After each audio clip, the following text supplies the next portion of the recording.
Don't talk to me about agonising over the vote. The people agonising, the disabled people across the country.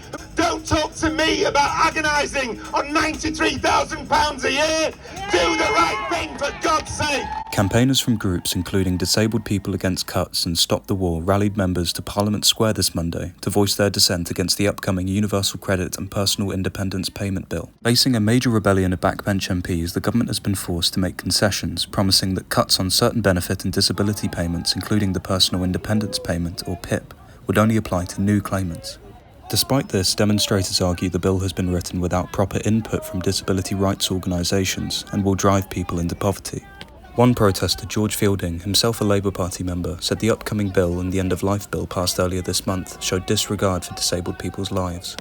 Both of those bills that they've passed through or are wanting to pass through in the last 2 weeks will kill people with disabilities and foreshorten their lives. And therefore the only solution that I have seen for this government is to enable people to end their own lives under the guise of autonomy and choice, because that will happen quicker than to get the benefits they need, social care that they need, palliative care that they need, pain management that they need. Government ministers have argued that the bill includes protections for the most vulnerable and severely disabled, while correcting aspects of the welfare system they say are unsustainable. Labour MP Bel Ribera Addy is among backbenchers who dispute this, arguing that cuts cost more in the long run by forcing disabled people into what she terms a vicious cycle.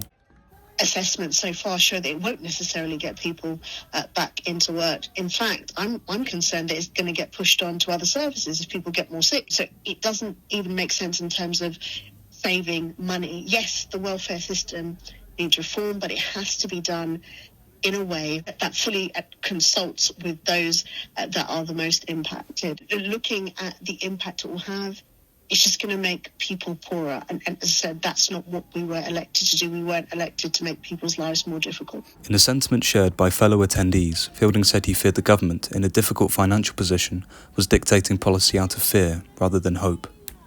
That somehow they don't want to live our lives, they don't want to have disabled bodies, they don't want to have the misfortune of living in pain. They're fearful of living our lives, and they're fearful of engaging with us.